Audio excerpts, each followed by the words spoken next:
Zonja Xhama, tani, çfarë ka ndodhur me koncesionin e pullave fiskale? Ky është një koncesion i qeverisë Berisha, dikur, për të cilën të majtët u zotuan se kur të vini në pushtet do ta shfuqizonin. Fillimisht mund ta shpjegoni kush e mori koncesion dhe pse?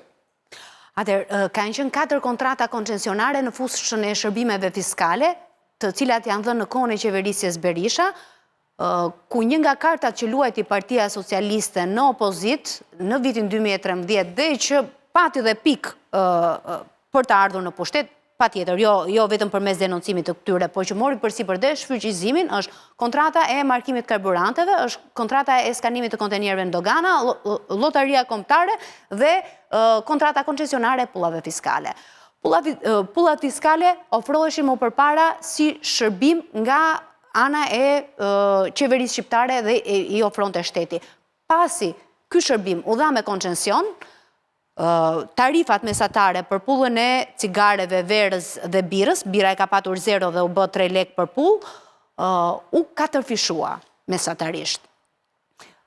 Nga viti 2012 që nisi zbatimi në kjo kontratë koncesionare, deri në fund të vitit 2023 që kemi bilancet audituara, janë mbledhur afërsisht 100 milion euro përmes tarifës që ka vendosur kompania koncesionare nga pullat fiskale. Por nuk kemi asnjë analizë se sa është ulur evazioni në fushën e eliminimit të kontrabandës të mallrave që janë subjekti i akcizës, apo se sa është rritur akciza nga mirë funksionimi i këtij koncesioni. Ajo që dihet është që qytetarët shqiptar kanë paguar mallra më të shtrenjta dhe buxheti i shtetit ka marrë tarifa normale, njësoj sikur të jepte këtë shërbim. Po shteti, por fitimi ka shkuar për kompanin private. Nga fitimet e deklaruara në kontratën koncesionare që është afërsisht 11 vjet, janë fituar 7.4 milion euro. Kompania e cila, për ta treguar historinë, kompania e cila fitoi këtë kontratë, e fitoi pagar dhe mori një... Në kohën e doktorit Sali Berisha. Kontrata koncesionare u miratua dhe nga Kuvendi i Shqipërisë, kompania është kompania... Përflitej atëre me gjithë fuqinë që e ka Zamir Mania, por ai në një intervistë me mua ka thënë që nuk e kam. Dikur, kohën e Berishës. Kompania është e regjistruar në Zvicër, ku ka jurisdiksion që ofron anonimatin e pronarëve... Offshore? Ka anonimat, jo tërësisht offshore, se offshore është dhe kur ke përjashtim... Midis offshore dhe anonimat? Guack, pra, bulon, po Guack është edhe kur ke kompani të fshehura pas kompanive. Po, pronarët janë anonimat. Tashmë, me detyrimin për të depozituar pronarët përfitues te kompanit offshore, që ka nisur së fundi zbatimi ligji, janë 2 persona tërësisht anonim, shtetas zvicerian, që deklarohen me 25% si përfitues fundor të koncesionit të pullave fiskale apo kompanisë Sicpa. Ju thoni që mund të ketë pas biznesmen të fuqishëm. Patjetër, dhe kjo nuk është rastësore, që duhet jetë një biznesmen shqiptar. Dhe nga negociatat që janë bërë qoftë për tarifën e barnave dhe për tarifat e tjera, kur është dashur që të ndryshoj koncesioni, ata zyrtarët që kanë punuar në Ministrinë e Financave e din shumë mirë se kush është paraqitur atje dhe ka negociuar për këto. Por, përsa kohë që ne nuk e kemi të dokumentuar, nuk mund të themi emrin. Por, si gazetare që kam raportuar punën e Ministrisë të Financave, pa tjetër që dhe ne e dim se cili nga biznesmenët shqiptarë ka shkuar atje. Ma tha mua në intervizë me këtu edhe ai, nuk mund të jetë besoj unë se a ishte dhe nga këta që i shpallun përsa kohë që nuk e kam të vërtetuar me dokumenta, me fotografia, apo me audio, pa tjetër që dhe unë nuk mund të them emrin. Por, nëse ka vullnet për t'i shkuar dhe për të kërkuar, se kush është pas, janë proces verbalet në Ministrinë e Financave kur është bërë koncesioni për tarifën e barnave. Për të rikthyer te kompania Sicpa, si thash, qeveria socialiste mori përsipër shfuqizimin e 4 kontratave koncesionare në fushën e shërbimeve fiskale të dhëna nga Ministria e Financave, por deri më sot asnjëra prej tyre jo vetëm që nuk u shfuqizua, por përkundrazi ato u shtyn në vite, duke i rritur më shumë të ardhurat koncesionarëve, dhe ajo që ka ndodhur së fundi është që në vitin 2023 kontrata për pullat fiskale përfundoi Kuvendi i Shqipërisë e shtyu dhe me një vit koncesionin duke ja lënë kompanisë Sicpa që të vazhdoj të ofroj shërbimin e pullave fiskale, pra i rriti sërish të ardhurat kompanisë koncesionare, dhe më pas ka qenë Ministri i Financave zoti Ervin Mete, i cili mori vendimin që pullat do t'i kthehen Të zotit. shtetit. Se kontrata koncesionare është e tillë. Koncesionari bën investimin, të gjitha pajisjet për prodhimin dhe shpërndarjen e pullave do t'i ngeleshin në pronësi shtetit shqiptar. Tashmë u autorizua shtyp shkronja e letrave me vlerë që të printonte pullat fiskale. Dhe shteti mori këtetu ati? Jo, shteti mori pajisjet dhe kjo kompania shtyp shkronja e letrave me vlerë është në pronësi të shtetit shqiptar. Tani çfarë ndodhi ylli? Si puna e pasaportave. Bëhet një VKM dhe vendimi qeverisë thot shtypshkronjës së letrave me vlerë ti e autorizuar që të themelosh një kompani tënde dhe negocioj gjej ndonjë kompani private, të cilën ta marrësh edhe të prodhosh dhe të shpërndash pullat fiskale. Dhe gjendet një kompani me bazë në Emiratet e Bashkuara Arabe. Emirate tani, ka iku nga Zvicra, Po. iku nga Zvicra direkt abileka në Emirate. I ka një kompani në Emiratet e Bashkuara Arabe dhe 40% i ka Po është e njëjta? kompania Sicpa, Sicpa. e cila Sicpa, sërish bazën e ka në Zvicër edhe menaxher më dilte edhe një me emër shqiptar.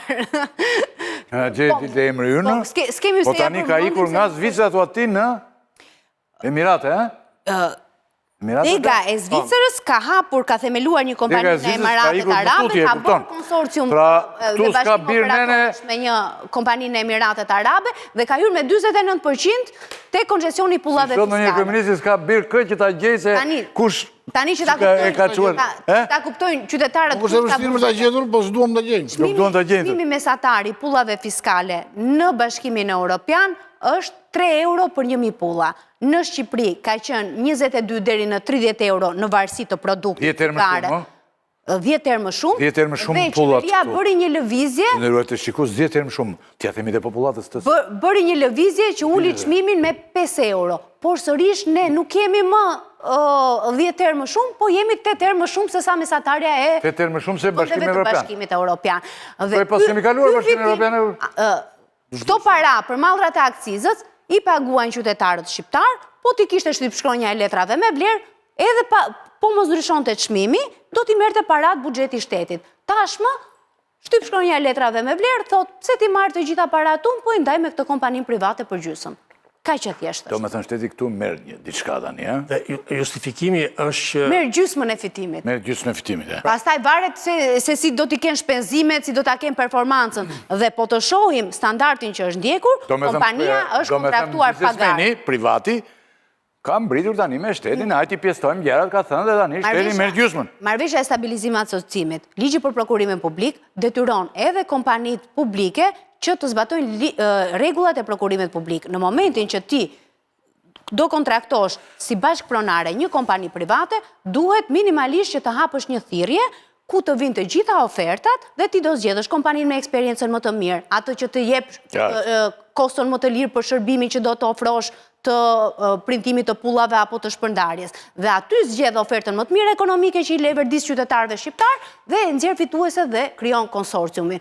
Kurse të gjitha këto negociata janë të errta dhe është kelur dhe ligji i akcizave i cili thotë që nëse ka privat, sepse është shumë shërbim sensitiv, kemi të bëjmë me mbledhjen e të ardhurave të buxhetit të shtetit, nëse ka një kompani private që hyn për prodhimin dhe shpërndarjen e pullave, duhet jetë marrëveshje vetëm koncesionare dhe duhet miratuar vetëm nga Kuvendi i Shqipërisë. Në këtë rast, Kuvendi është lënë në harres dhe është anashkaluar ligji. Dhe s'ka patër Kuvendi me gjithë punë babileka gjitha. Dhe arsyetimi që pse çmimet janë më të larta se në BE dhe në rajon, është me faktin që siguria në këto pulla është 10 herë më e madhe se në Bashkimin Evropian. Siguria është 10 herë më e madhe se pullat e Bashkimit Evropian, Këto pullat fiskale siguri. Ndërkohë që Shqipëria vuan gjithmonë nga produktet e falsifikuara. Ne dëgjojmë për verë të falsifikuar, për alkool të falsifikuar. Mjafton të ndjekim emisionet investigative se si denoncojnë fabrika të cilat prodhojnë çdo gjë të falsifikuar edhe që ngjitin pullat. Po të nderuar